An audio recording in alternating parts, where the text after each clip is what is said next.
একটু কান্না করলে বাচ্চাদের হাতে মোবাইল ধরিয়ে দিয়ে আবার সেই বাচ্চাকেই হাফেজ বানাতে চাইলে হিসাবটা এমন হলো না, দুয়ে দুয়ে যোগ করে 5 বানাতে চাইলে। শৈশব প্রত্যেকটি মানুষের জীবনেই আসে, আর একজন ব্যক্তি শৈশবে যা শেখে তা তার সারা জীবনে প্রভাব বিস্তার করে। ব্যক্তি ধনী বা গরিব, সুস্থ বা প্রতিবন্ধী, প্রত্যেকের জীবনে শৈশবের ছোঁয়া মেলে। হ্যাঁ, পার্থক্যটা হলো পরিবেশে। যে যেই পরিবেশে বড় হবে সে সেই রকমই গড়ে উঠবে, এটাই বাস্তবতা। একটি চারা গাছকে যেইভাবে খুশি সেইভাবে আকৃতি দেওয়া যেতে পারে, তবে গাছ বড় হলে তাকে কি কিছু করা যাবে? শুধু একমাত্র কাটা ছাড়া।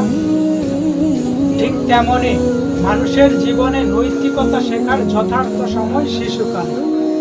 মনে রাখবে, শৈশবে সদুপদেশ যাহা না আছে, জীবনে তাহার কবু মূর্খতা না গছে।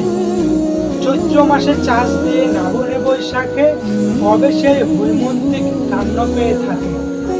সময় ছাড়িয়া দিয়া করে পশু শ্রম, ফল চায় সেও অতি নির্বোধদম।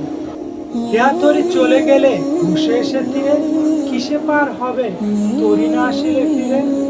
এই কথাগুলোর মানে হয়তো পারিবে না সকলে বুঝতে, তবে মানে একটাই, সময়ের কাজ সময় মতো করতে হবে।